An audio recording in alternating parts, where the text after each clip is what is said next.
I would have recorded Aftermath a lot earlier, but I had to go out straight after the game, and I didn't really have much chance to. It's now around 10 to midnight, my local time here in Canada, and I'm recording this video because it's better late than never.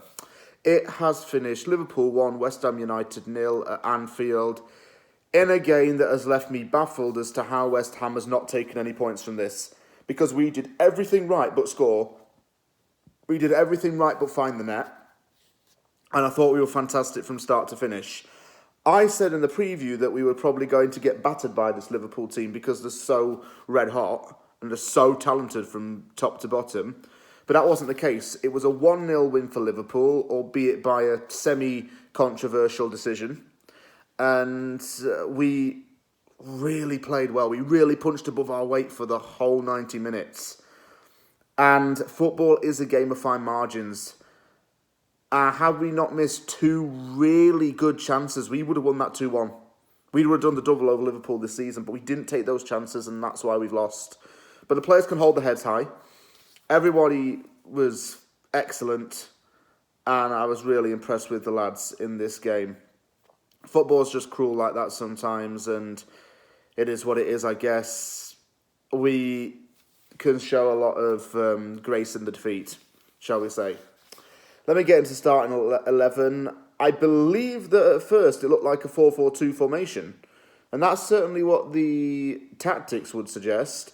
Vlasic was playing through the middle for the first time, and this is different to him going on the wing. Vlasic going through the middle was the position he used to play at CSK Moscow, and one position that he's very much accustomed to.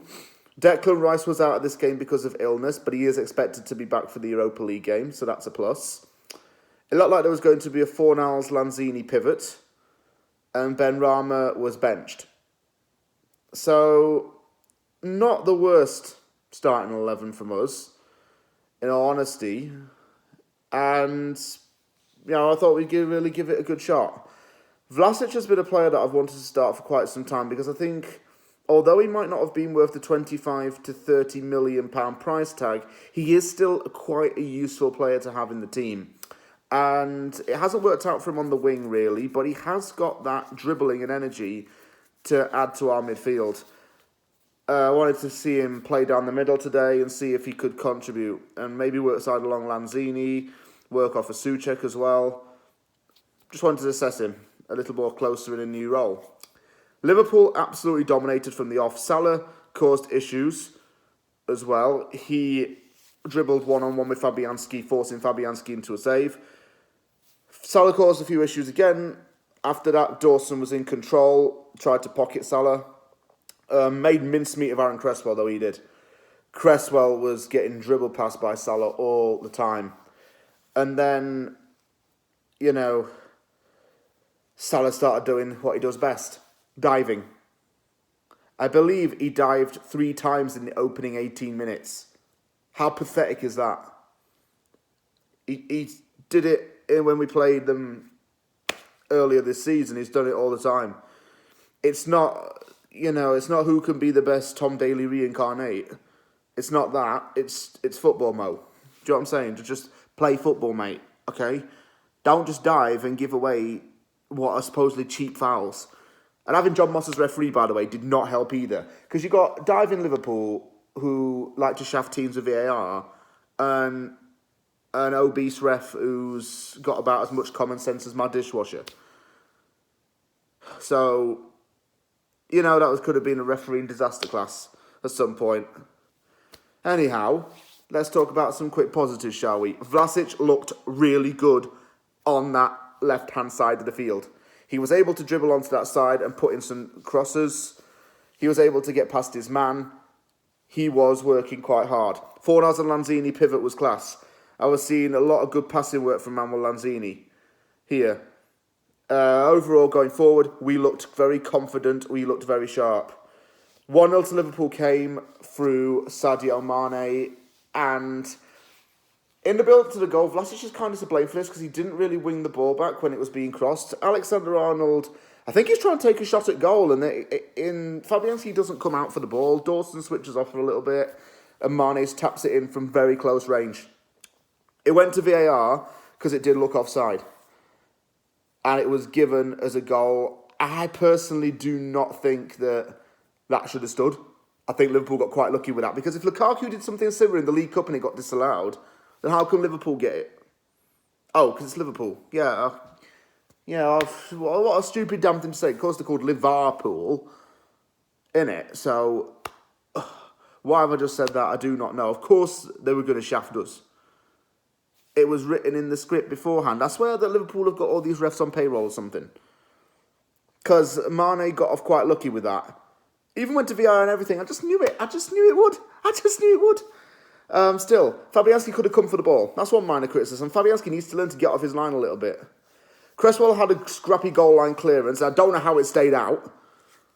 Fornals then went one-on-one. One-on-one in a decent position despite it looking offside with Alisson. And what does he do? He tries to chip it. Alexander-Arnold clears it off. The ball ricochets a bit. It gets to Vlasic. Vlasic tries to shoot it. It's deflected away for a corner. What a chance. Why did Fornals decide to chip it?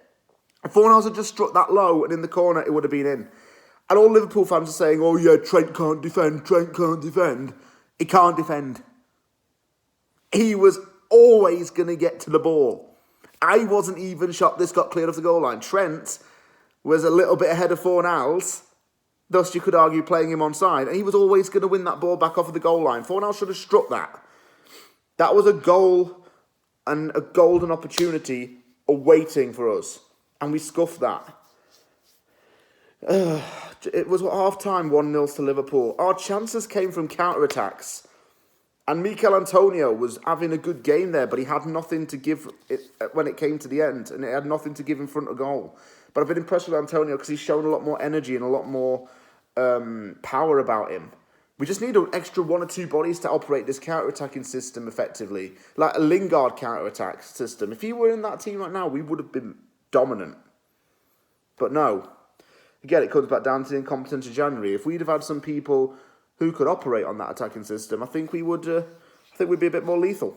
To give you the truth. No end result from the counters, but it seemed to work against Liverpool, and that surprised me. Because I thought we might not do that against them. But we did, and it seemed to be building something, although we weren't scoring. Bowen came very close at the start of the second half. Robertson tackled at last minute, saved Liverpool's skin. Even worse than Bowen went off injured with apparent foot injury. And apparently he left the stadium in a moon boot. Benrahma got readied to come on. Liverpool were booing while Bowen was coming off. And I don't know why. What the boos were for. Just didn't understand that. Who were they actually booing Bowen? Anyway, Klopp showed a nice little gesture towards Bowen and tapped him on the shoulders, went down the tunnel. Defensive work needed in this second half to hold off Liverpool. And I thought Zuma, Dawson and Johnson did really well to contain this team, especially Luis Diaz, who reminded me a bit like Dimitri Payet with all of his technical ability and his direct running. Weem did well to stop Diaz. Referee, again, decisions going in Liverpool's favour when they shouldn't have. Virgil van Dijk fouled Vlasic. Vlasic went down nearly clutching his face. Nothing was given. Didn't understand why. But that was the last action we saw in Nikola Vlasic, because on came Mark Noble. And let me tell you now, when Noble came on, he was playing like a Cockney Iniesta. The long passes he made and his ball control, his ball retention were all excellent. Noble still has something left to give in him, despite him having very few months left as a West Ham player. And that was a positive sign. Liverpool, I swear, yet again, paid the rest. No fouls against them? Don't know why. Then came this big chance. Beautiful assist from Souček. Well, I can't even call it an assist. What am I talking about? Beautiful pass from Souček. Lanzini in a great goal-scoring position. He controls the ball. Two defenders. Close range. Fires it over. And the thing is, you wouldn't want anyone else other than Manuel Lanzini to be in that situation and in that exact position to shoot. And he blasted it right over. We could have had the equaliser there. And more to the point, we could have been 2-1 up had Fornals not scuffed it earlier. We would have been winning 2-1 at this point. And you think about what could have been. Do you know what I'm saying? You know, I'm just really playing that in my mind now. Souček had a beautiful ball there for Manu, and he didn't even take it. Salah also was blocked by Craig Dawson. What a tackle by our number 15. Really good. I'm impressed with Dawson as of late. People often say he's good from set piece or he's bad at defending, but he really lived up to his good defending reputation that we knew him for last year, his old-fashioned defending style. Noble, again, what a ball. Antonio goes one-on-one. Benrahma's running as well. Benrahma's actually trying to call for it. Antonio takes the shot. Why did he not pass? Antonio's a good striker for us. And he was clinical at the start of the year, but he only lasts about 15 to 20 minutes and then he gets knackered. He cannot last a full 90 minutes these days. He hasn't got it in him, and that's partly because he's got no one to help him out. So he has to play the full 90. He runs himself to the ground, and he's usually done after like half an hour, and he can't keep up with it. He's not been poor in the last few games, but he's running out of steam too quickly. Could have passed it there. Kanate was obsessed with fouling everybody, and he gave away a lot of free kicks and fouls. Mark Noble's passing, I made another note here, excellent, like Iniesta, as I've just mentioned. And just really good from our club captain. Came on and he did better than what I thought. Kept everything a little tighter, helped out with Lanzini, and worked off well with the rest of the midfield. In dire moments of the game, Daniel Chesters came on for Pablo Fornals. I'm like, really? Where's Armstrong Okaflex? Armstrong Okaflex could be a good attacking option for us because he's ripped it up in the under-23s. And Moyes said he would even consider using Okaflex in the Premier League. So use him. Daniel Chesters wasn't a player we needed to bring on at this point. In fact, we shouldn't have brought on a youngster. But again, that comes back to the lack of depth. They finished 1-0 to Liverpool. And I had mixed emotions after the game, but I wasn't going to have people saying, oh, it was a terrible performance, because it wasn't. It was really good from us. Really good, and we were just unfortunate. Yeah, we should have taken our chances, but we can hold our heads high going into the Seville game.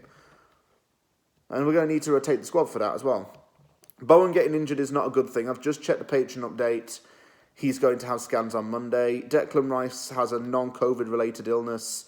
He should be back in time for Thursday as well. We've got something to look forward to there. And, we can take what we've learned from this game and just apply it to the future, hopefully. And that's how we'll just get better and better. I'm a big believer in learning from mistakes. And as long as we can learn from those mistakes and learn from our mishaps, we'll be fine. Thank you very much for watching this episode of Aftermath. If you liked the video, hit the like button. Don't forget to sub for more content. Take care, everyone, and I'll see you all soon.